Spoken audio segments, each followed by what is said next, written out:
Exploitation. You have no intrinsic value. It's 4:30 a.m. and my cats woke me up.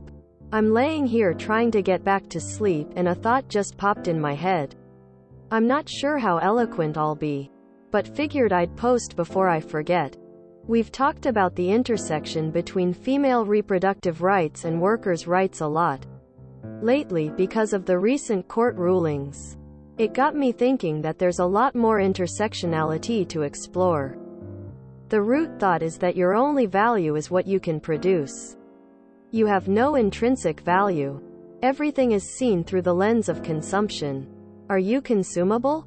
Then you have value. Can you produce labor? Can you produce offspring? Then you are a consumable resource to be exploited. Here's where I'm going to lose some folks. Because I'm going to talk about animals and it might make you feel uncomfortable. But bear with me because there is a point. This post is going vegan. I'm just using it to illustrate a point about exploitation that's relevant to labor.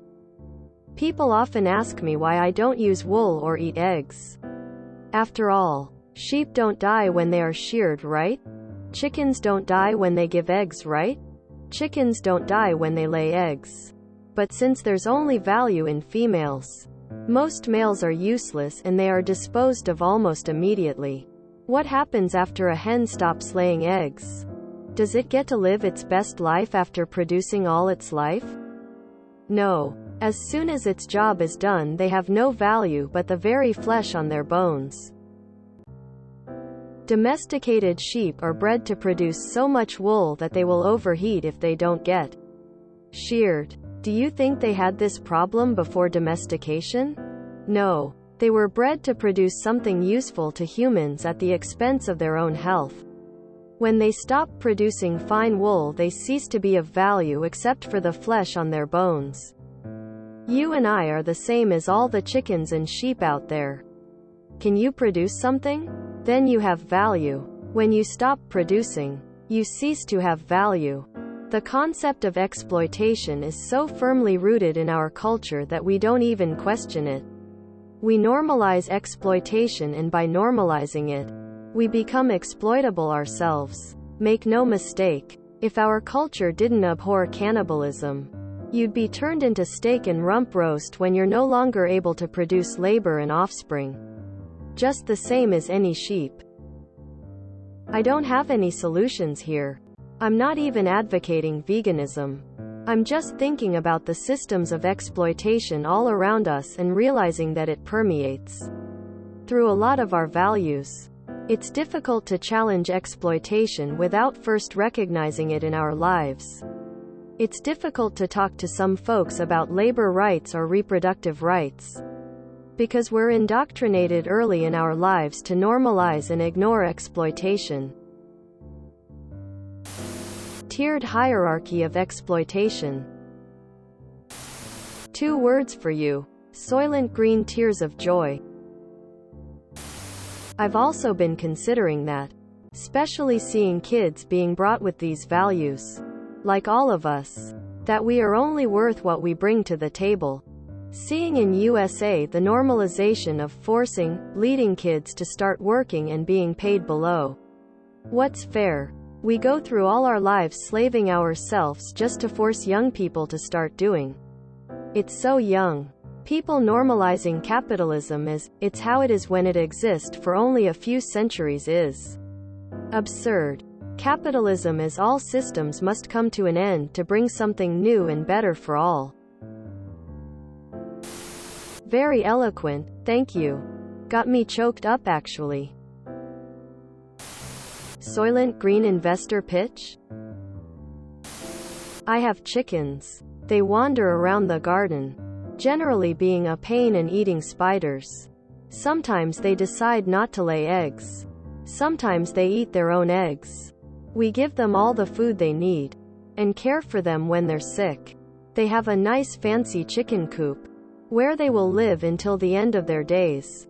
The eggs are nice when we have them, but we just enjoy their company and silly little personalities.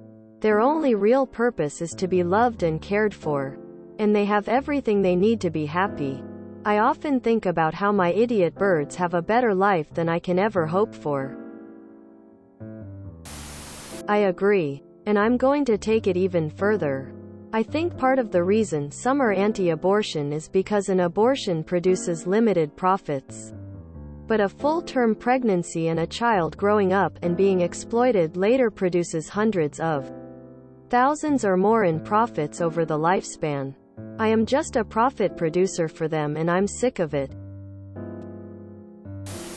Not just people and animals either. I live in an area where they have a sign for federal lands and the motto underneath is, Land of Many Uses. I always wonder what the native peoples who used to live here would think of that. Many uses? Beyond supporting life of people and animals? What a bizarre concept. But no. We're so proud of how we exploit the land. I was going to use a 4-letter word that starts with R but thought better of it. Capitalism sucks ass. Sounds like you've reached level 1. Good for you, but you have a lot more to go. You only have to look at how the elderly are treated to know we give up on people who stop providing. It's a very sad fact that many parents outlive their family's love. As Negan says in an episode of The Walking Dead, people are a resource. And that's pretty much true no matter what economic system we're living under. For a society to sustain itself, people need to contribute their labor to produce food, tools, and even art. And, yeah, people need to have children, otherwise your society goes extinct. The concept of exploitation exists in every society. To exploit something just means to make full use of to benefit from something. Every group of humans exploits the environment and other people. Why do you think our culture abhors cannibalism to begin with? And it's hardly just our culture. In most of them, consuming human flesh is taboo. Even in societies that practiced ritual cannibalism, it was typically prisoners of war they were eating or their own relatives as part of their funerary rites. There is ample archaeological evidence of human beings living long past the point where they were able to produce anything in a myriad of societies throughout the millenniums. I think the prohibition on cannibalism exists because most societies recognize that human beings aren't equivalent to chickens, even when they can't produce anything. You're right. People need to be made aware that they have as much value as Boxer the horse in Animal Farm. Once you quit consuming or producing, they have no use for you and will send you to the figurative knackers. We're lucky Soylent Green isn't a thing. Yet. I mean, this is how some men view women. If we don't want to have kids, we're seen as a waste of space by then. Can you produce something? Then you have value. When you stop producing, you cease to have value. Yeah? That's normal. Your mere existence does not entitle you to get whatever you want for free. If you enjoyed this video, please check out our playlists full of similar content. Epic Ericast is like doom scrolling for your ears. Please like, share, and subscribe.